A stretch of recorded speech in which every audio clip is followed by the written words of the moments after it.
Hi there, it's Friday the 15th of February 2019.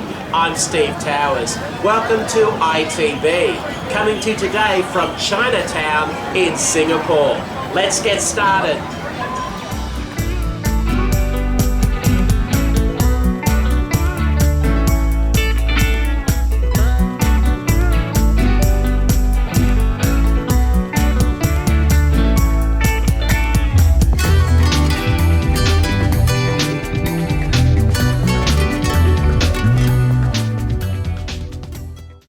The OECD has released a consultation document on digital taxation in preparation for the public consultation meeting in Paris on the 13th and 14th of March. Public comments are requested by the 1st of March. For a copy of the consultation document, please go to our website.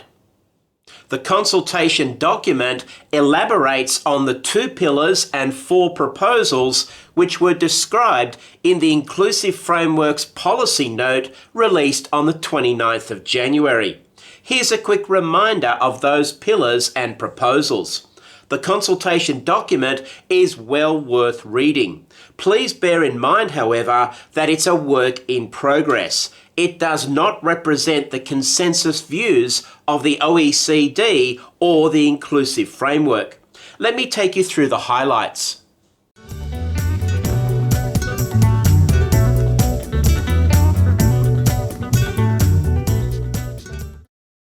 The user participation proposal is limited to 3 highly digitalised business models where there is an active and engaged user base: social media platforms, search engines, and online marketplaces.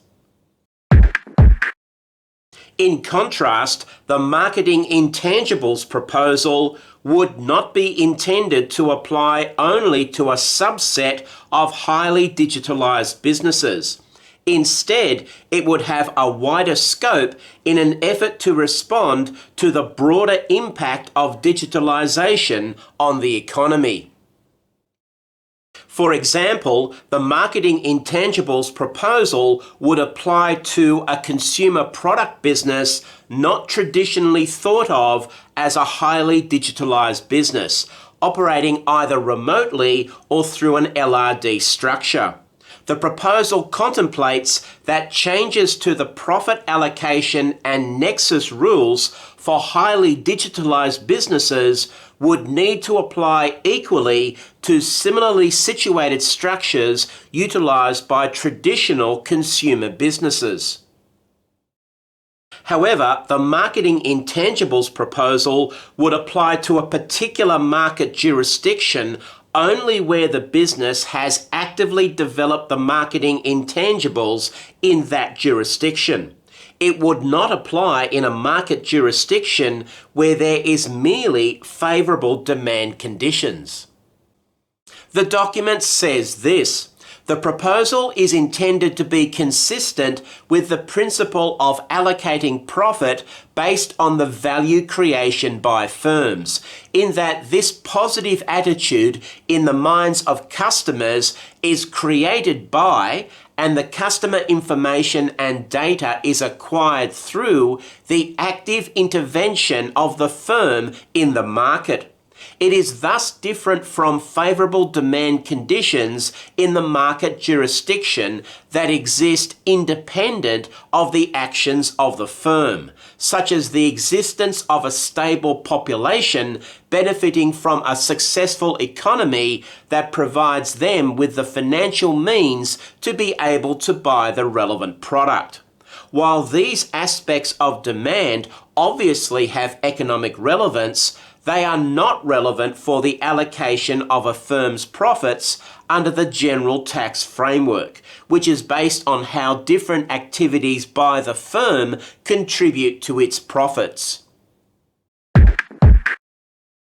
The document indicates that the 2 proposals raise similar technical design issues. I'll quickly run through them.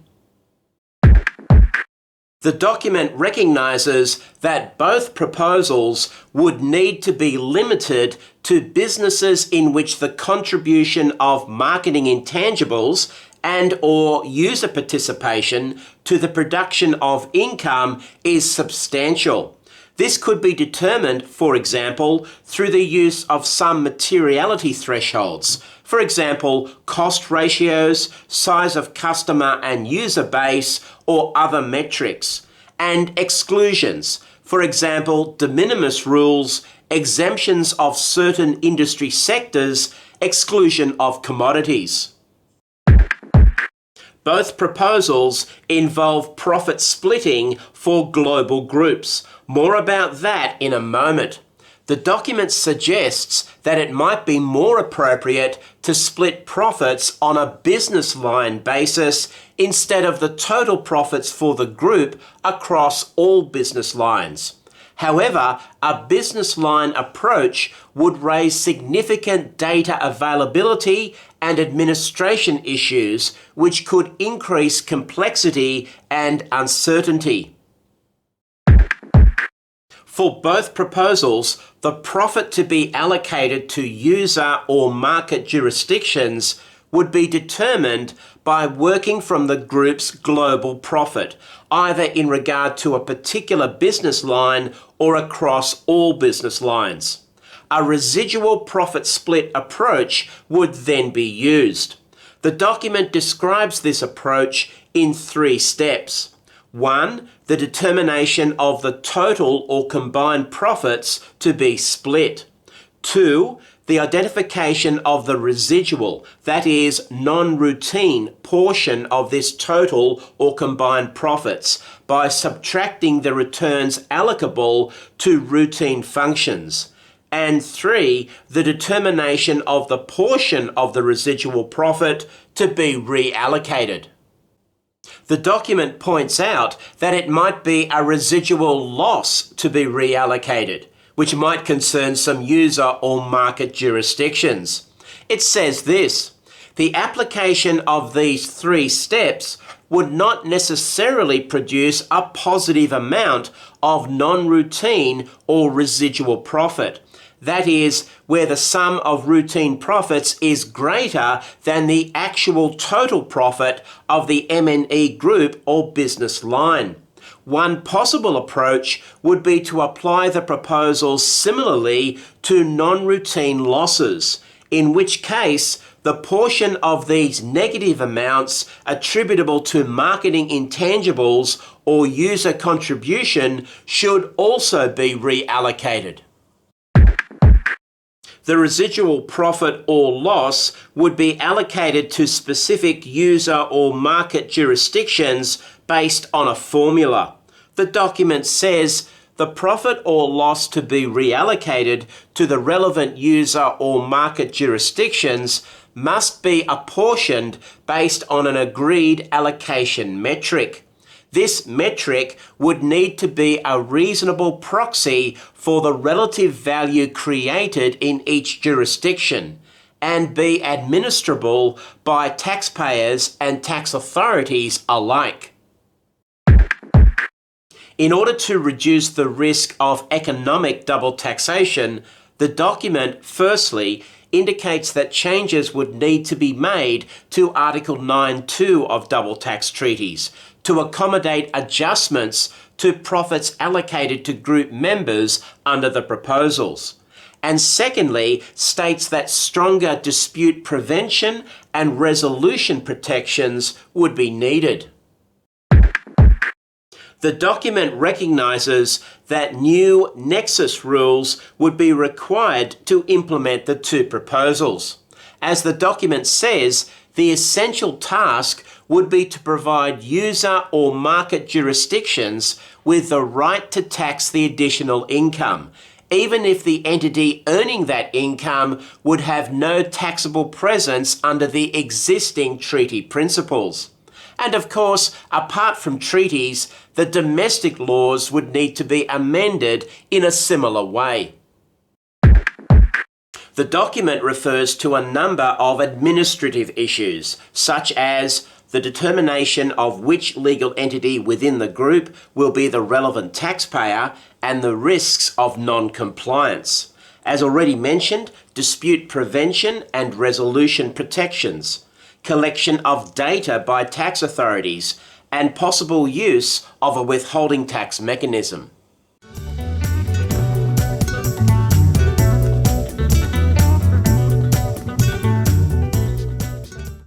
The consultation document acknowledges that this particular proposal is currently less developed than the other proposals. The inclusive framework is currently examining 3 proposals for revising the profit allocation and nexus rules in response to the challenges posed by digitalisation. To date, the discussion has focused primarily on 2 of these proposals: the user participation proposal and the marketing intangibles proposal, where a number of commonalities emerged. A detailed discussion of the concept of significant economic presence is also taking place, but this concept was revisited more recently. Let's start with Nexus. According to the consultation document, under this significant economic presence proposal, a taxable presence in a jurisdiction would arise when a non-resident enterprise has a significant economic presence on the basis of factors that evidence a purposeful and sustained interaction with the jurisdiction via digital technology and other automated means. Revenue generated on a sustained basis is the basic factor, but such revenue would not be sufficient in isolation to establish nexus. Only when combined with other factors would revenue potentially be used to establish nexus in the form of a significant economic presence in the country concerned. Other factors to consider would be these: existence of a user base and the associated data input, volume of digital content derived from a jurisdiction, billing and collection in local currency or with a local form of payment, maintenance of a website in a local language, responsibility for the final delivery of goods to customers or the provision of support services to customers such as repairs, and sustained marketing and sales promotion activities, either online or otherwise.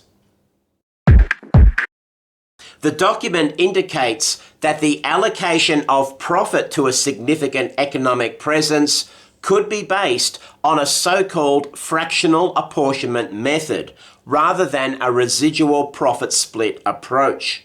A fractional apportionment method, according to the document, would involve 3 steps. 1. The definition of the tax base to be divided. 2. The determination of the allocation keys to divide that tax base.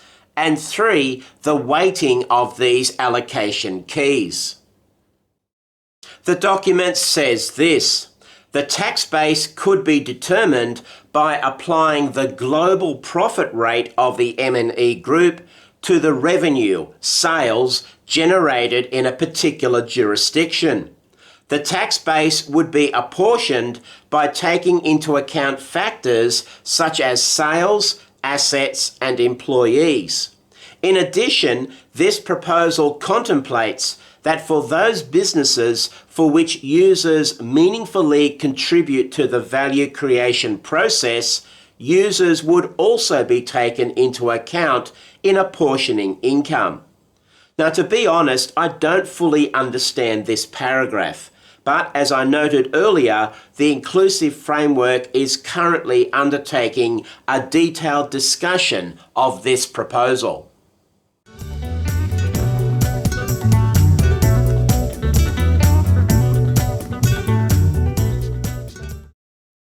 According to the document, this proposal seeks to address the remaining BEPS challenges through the development of 2 interrelated rules. 1. An income inclusion rule that would tax the income of a foreign branch or a controlled entity if that income was subject to a low effective tax rate in the jurisdiction of establishment or residence, and 2, a tax on base eroding payments that would deny a deduction or treaty relief for certain payments unless that payment was subject to an effective tax rate at or above a minimum rate. So, 2 interrelated rules, and maybe more. The document makes this comment. As part of the global anti-base erosion proposal, further consideration could also be given to whether any additional specific rules are required to deal with issues raised by thickly capitalised entities. A thickly capitalised entity, for example, is an offshore subsidiary which is funded wholly or almost wholly by equity from the parent company. The most important practical question, of course, is what will be the minimum effective tax rate which would trigger the 2 interrelated rules. However, the document does not indicate what that rate would be, and it doesn't even indicate how that rate would be determined. In regard to the income inclusion rule, the document says this in regard to the position of exempt foreign branches.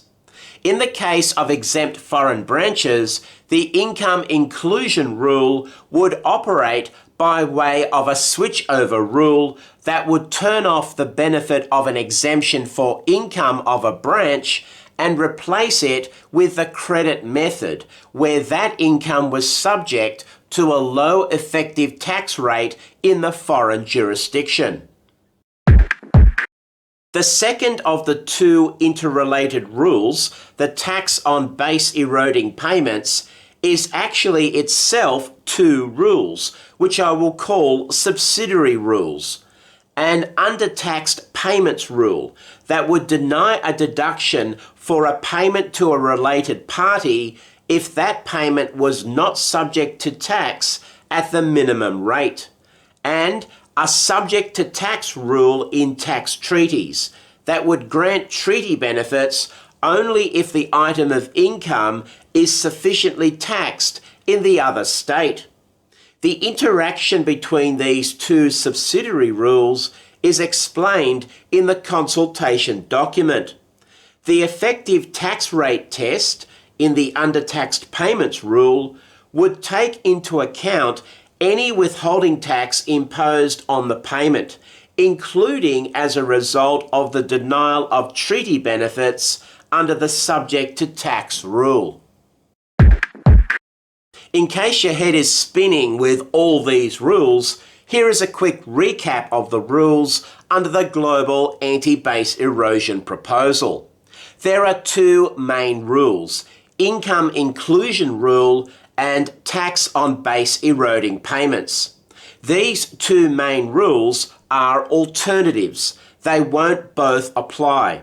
The consultation document indicates that a priority will need to be determined between these 2 main rules, but it doesn't elaborate on what that priority would be. Within the second main rule, the tax on base eroding payments, there are 2 subsidiary rules: undertaxed payments rule and subject to tax rule in tax treaties. The 2 subsidiary rules are not alternatives. They can both apply. If, for example, the subject to tax rule applies to deny a treaty benefit, with the consequence that source country withholding tax is paid, that withholding tax is taken into account for the purposes of determining whether the undertaxed payments rule will apply.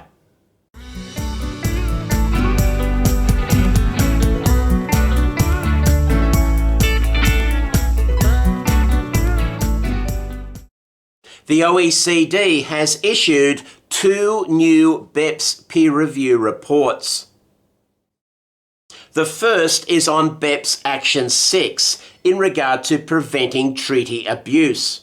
This report looks at the extent to which the 116 members of the Inclusive Framework have implemented the Action 6 minimum standards, a treaty-based rule against treaty abuse, PPT or LOB, and specific words to be included in the preamble to treaties. For a copy of the report, please go to our website. The second peer review report is the latest tranche of reports in regard to the Stage 1 peer reviews of MAP processes under BEPS Action 14.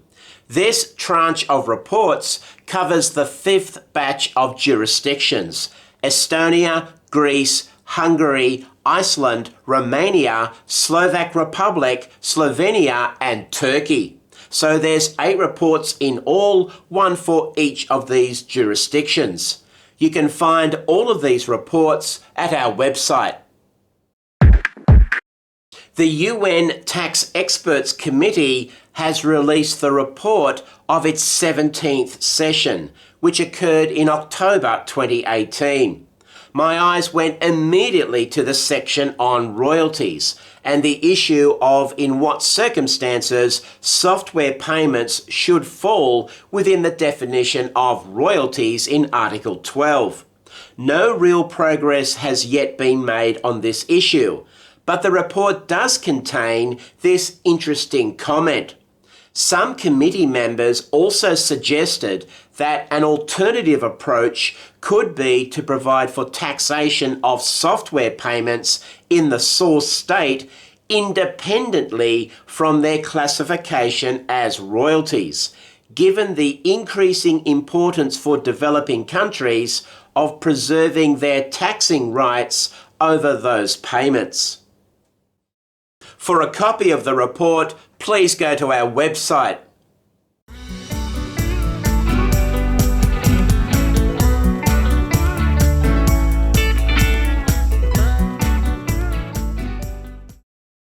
I have 2 cases for you this week.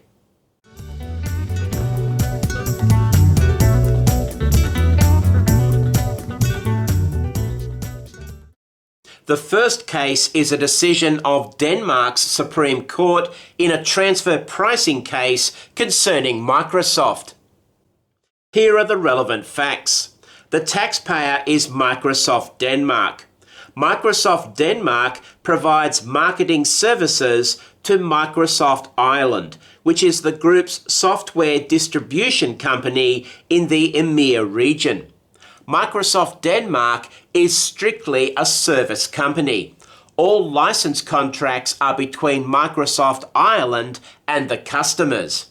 In addition, Microsoft Denmark's activities do not cause Microsoft Ireland to have a PE in Denmark.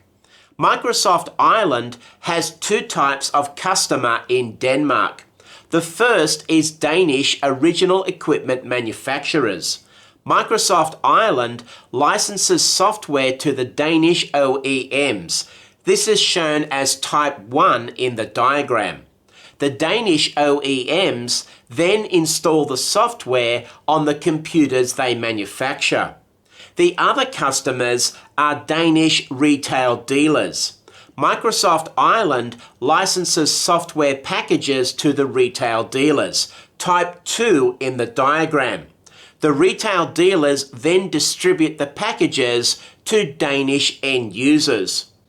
Multinational OEMs, which are not based in Denmark, sell computer equipment to Danish end users.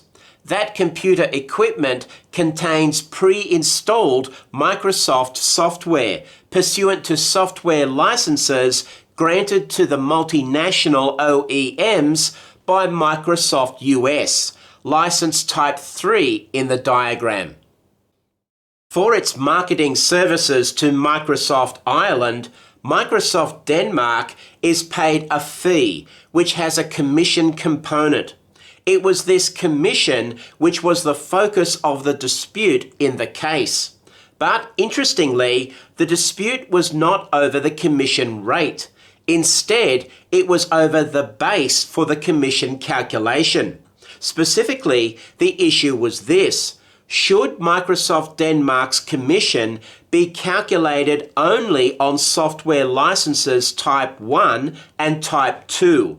These are the licenses granted by Microsoft Ireland. Or should it also be calculated on software licenses Type 3, to the extent that sales of equipment are made to Danish end users? In answering this question, the court addressed two issues, one dealing with contract interpretation and the other dealing with transfer pricing. The first issue was whether, as a matter of contract interpretation, the marketing services contract between Microsoft Denmark and Microsoft Ireland required the Type 3 licenses to be included in the base for commission calculation. Surprisingly, the court was split on this issue. The majority of 3 judges said no, it did not, whereas the minority of 2 judges said yes, it did. The second issue focused on transfer pricing. Does the arm's length principle require that the Type 3 licenses be included in the base for commission calculation? The argument by the tax authorities was that Microsoft Denmark's marketing efforts had a positive spillover effect on the sale of computer equipment in Denmark by the multinational OEMs. That, in turn, provided a financial benefit to Microsoft US. And in an arm's length situation, the provider of that benefit, Microsoft Denmark, would be compensated. Interestingly, on this second issue, the judges also split 3-2, with the same judges in the majority and the minority. The majority said no, the arm's length principle does not require that the Type 3 licenses be included. They gave 2 reasons. The first reason was this: the majority accepted that Microsoft Denmark's marketing activities would have provided an indirect benefit to the sales of equipment by the multinational OEMs, and thus an indirect benefit to Microsoft US. But there was also an indirect benefit moving in the opposite direction. The marketing of the computer equipment by the multinational OEMs with the pre-installed Microsoft software would have provided an indirect benefit to the sales performance of the Type 2 licenses, the licenses of software packages to the Danish retail dealers. And that indirect benefit would have increased Microsoft Denmark's base for the commission calculation. Importantly, the majority said that it was unlikely that the size of the first indirect benefit exceeded the size of the second indirect benefit. For its second reason, the majority said that it was unlikely that an independent marketing company in the position of Microsoft Denmark could obtain remuneration for sales which were made in Denmark by the multinational OEMs, in the situation where those sales were made without any participation by the independent marketing company. For a copy of this case, please go to our website.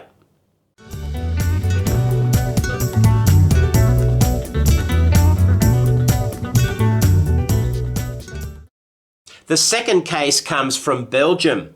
It's a decision of the Brussels Court of Appeal. It concerns whether a particular tax is covered by Article 2 of the Belgium-Luxembourg Double Tax Treaty, which is very similar to the corresponding provision in the OECD Model Treaty. Here's a quick reminder of Article 2 of the OECD Model Treaty. It has 4 paragraphs. Paragraphs 1 and 2 set out the general rules for which taxes are covered by the treaty. As you can see, taxes on total income or total capital, or on elements of income or capital are covered. Paragraph 3 sets out a list of the existing taxes at the time the treaty was signed, which are covered by the treaty.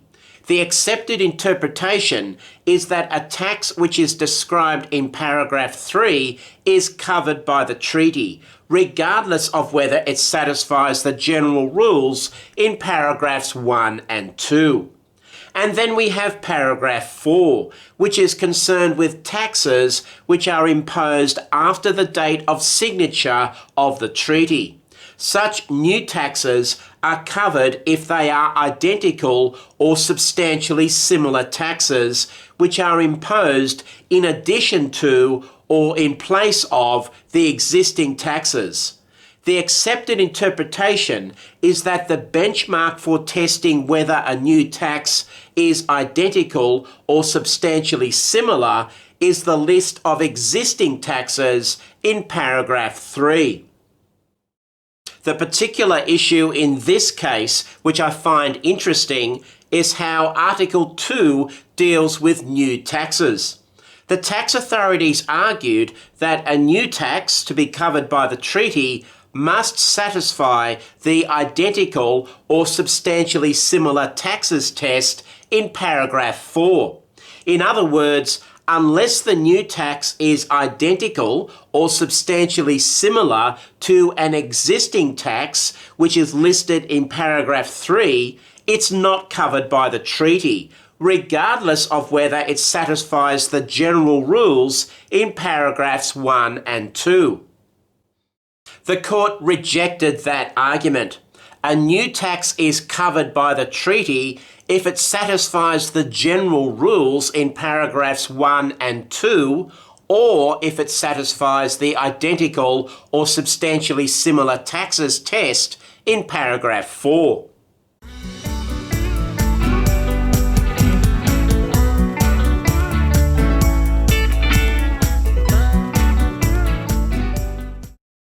In Belarus, the government has issued guidance on the operation of the reduced income tax rates on dividends, which became effective on the 1st of January 2019. The reduced rates of 6% or 0% apply if the dividend-paying Belarus company has not paid dividends from its retained earnings for periods of 3 years or 5 years respectively. The reduced rates apply only to Belarus shareholders. For a copy of the guidance, please go to our website. In Denmark, the tax authorities have published a redacted private ruling in regard to the impact under Danish tax law of a group contribution between two Norwegian companies. Let me explain. Here's the relevant structure. A Norwegian company, Norway Co. 1, has a direct Danish subsidiary, Denmark Co. Denmark Co. in turn has a direct Norwegian subsidiary, Norway Co. 2. Norway Co. 1 has taxable profits and Norway Co. 2 has tax losses. Under the Norwegian tax system, those profits and losses can be offset within a group by means of a so-called group contribution, which is made by the profitable company to the loss company. The group contribution is treated as a tax deduction for the profitable company and as taxable income for the loss company. Accordingly, Norway Co. 1 proposed to make a group contribution directly to Norway Co. 2. No shares would be issued by Norway Co. 2 in return for that contribution. It was accepted that the group contribution would cause an increase in the value of the shares in Norway Co. 2, which were held by Denmark Co. I think that increase in value would very likely occur for two reasons. Firstly, the amount of the group contribution is equal to the gross amount of the tax losses, not the tax effect. So even if the tax losses were recognised at full value, that full value is only the tax effect. And secondly, as I'm sure you know, recognition of tax losses at full value is commonly problematic. So it was accepted that the shares would increase in value. What impact would that have on Denmark Co.'s Danish tax position? According to the ruling, none until a tax realisation event occurs. The increase in value of Denmark Co.'s share investment has no immediate impact on its taxable profits for Danish tax purposes. An important aspect of this view is that the purpose of the group contribution is not to add value to either Norway Co. 2 or Denmark Co., but instead to comply with the procedure for the group utilisation of tax losses in Norway. For a copy of this ruling, please go to our website.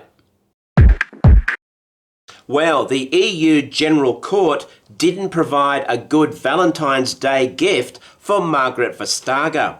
The General Court, which is the lower of the EU's two courts, has decided a major EU state aid case against the European Commission. The case concerns Belgium's excess profit tax ruling scheme. But before we get carried away, it should be noted that this case is of zero relevance for the state aid claims in regard to individual companies, such as Apple, Fiat, Starbucks, and so on. Let me explain. When pursuing a state aid challenge in regard to multiple rulings concerning a particular topic, the Commission can choose either of two paths. The first path is to challenge each of the rulings given to individual companies. However, this is relatively costly for the Commission in terms of the use of resources. The second path is to challenge the whole ruling regime as a so-called aid scheme. This is more efficient from the Commission's perspective. In 2016, the Commission chose the second path in regard to challenging Belgium's excess profit rulings. As the General Court's decision makes clear, that was a mistake. According to the court, the excess profit rulings regime did not satisfy the conditions for the regime to qualify as an aid scheme. I've set out on the slide various conditions which were not satisfied. Please hit the pause button to study the list. Accordingly, the court did not need to examine the substantive issue of whether the granting of the rulings constituted illegal state aid. That's the reason why this case has zero relevance for the other cases concerning individual companies, where the Commission chose to follow the first path. And in regard to Belgium's excess profit rulings regime, the Commission can now choose to follow the first path and challenge each ruling granted to individual companies. Also, the Commission is entitled to appeal this decision to the European Court of Justice on legal issues only within 2 months and 10 days. For a copy of this case and the court's press release, please go to our website. Not surprisingly, the European Commission's proposal for qualified majority voting on tax matters within the EU failed to generate much support in this week's ECOFIN meeting. Apparently, the only outright supporter was France, although a group of 5 member states, including Germany, were said to express openness to the idea of QMV. The European Commission has sent letters to 6 jurisdictions, advising them that recently enacted legislation, which is designed to allow the jurisdictions to avoid the EU's blacklist of non-cooperative jurisdictions doesn't go far enough. The letters were sent to Barbados, Belize, Curacao, Mauritius, St. Lucia, and Seychelles. In the case of 4 of the jurisdictions, Belize, Curacao, St. Lucia, and Seychelles, the identified problem is the exemption of foreign income.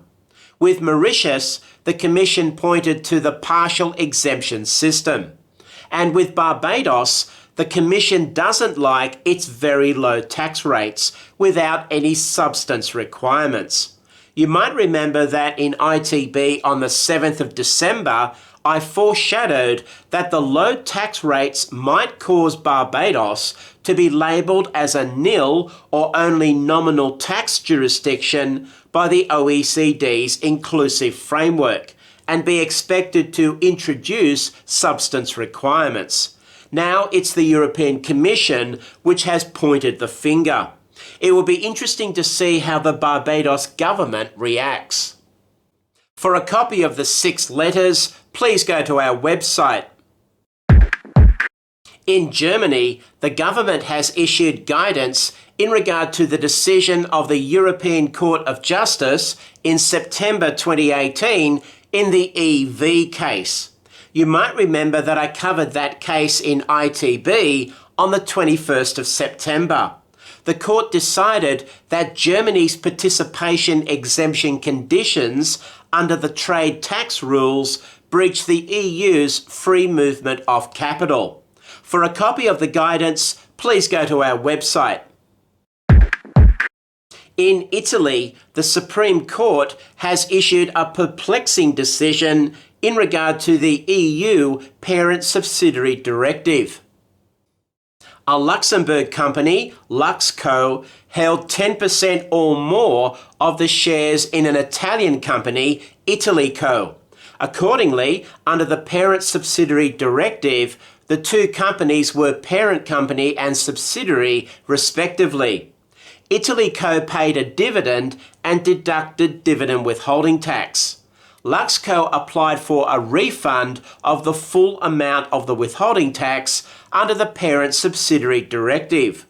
Luxco showed that it satisfied the definition of company of a member state in Article 2 of the Directive, and in particular that it was subject to one of the taxes which are listed in the Directive. Luxco therefore appeared to satisfy the conditions for the dividend to be exempt from withholding tax. However, Luxco's dividend income was exempt from Luxembourg tax, and the Italian Supreme Court concluded that therefore the exemption from withholding tax under the directive was not applicable. Yes, I know, exemption from withholding tax in the source country and exemption from corporate income tax in the residence country, or alternatively, a foreign tax credit for underlying tax, is the way the directive is meant to work. This is possibly not the first time that the Supreme Court has issued such a decision. Commentators have suggested that a similar decision was issued in 2017, although it's possible that that case was decided on procedural grounds. In Russia, the government has issued guidance on the MAP procedure. For a copy of the guidance, please go to our website.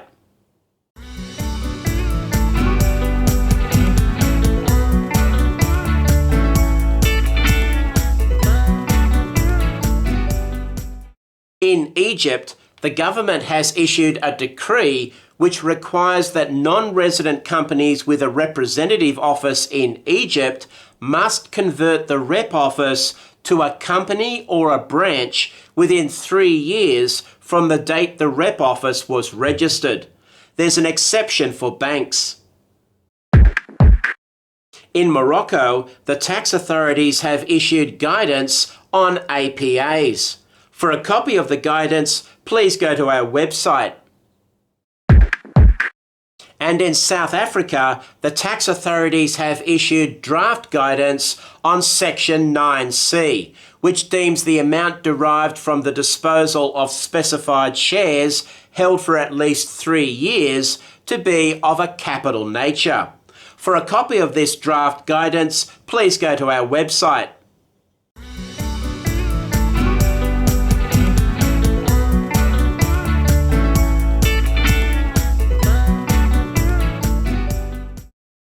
In Bahrain, the tax authorities have issued guidance on the operation of the new VAT system in regard to imports and exports. For a copy of the guidance, please go to our website. In Oman, the government has issued Ministerial Decision number 14 of 2019, which clarifies a number of aspects of the country's income tax law. In particular, clarifications are made in regard to the scope of the withholding tax rules for service fees, interest and dividends. In addition, a GAR has been introduced in regard to withholding tax. And the UAE tax authorities have issued guidance on VAT in regard to financial services. For a copy of this guidance, please go to our website.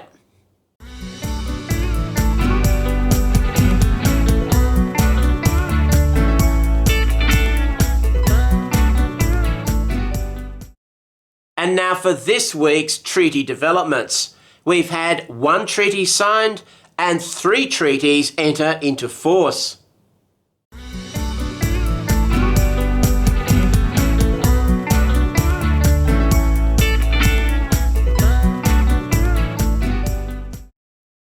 I have 2 articles for you this week.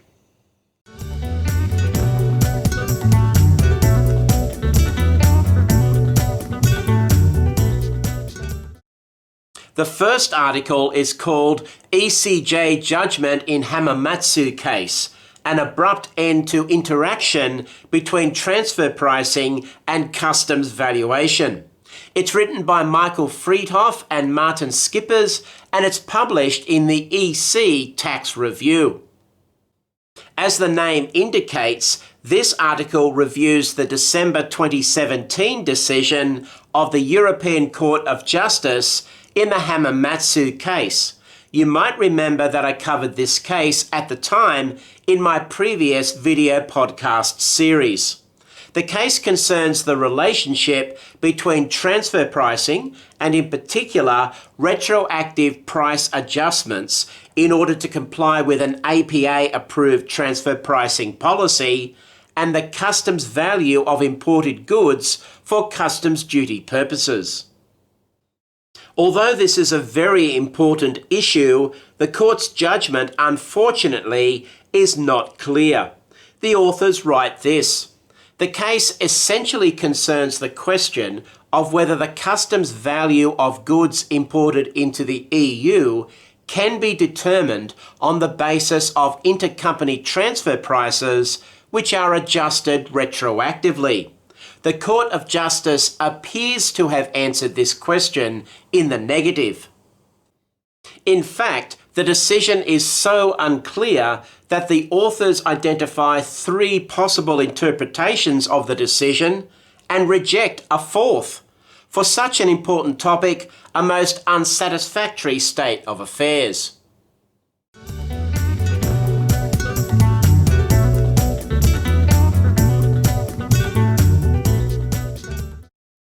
The second article is called Pending Cases in the CJEU. It's written by Lee Shepherd and it's published in Tax Analyst's Worldwide Tax Daily. For those of you who have never read an article by Lee Shepherd, let me just say that she is the most entertaining author on international tax in the world. Also, she's one of the most opinionated, but there's nothing wrong with that. This article is one of her annual roundup articles, but it's particularly useful because it's forward-looking. She takes you through a good selection of the cases which the European Court of Justice will be deciding in the future. As you would expect, This year's selection includes cases on state aid, free movement of capital, freedom of establishment, the Parent Subsidiary Directive, the Interest and Royalties Directive, and of course, VAT.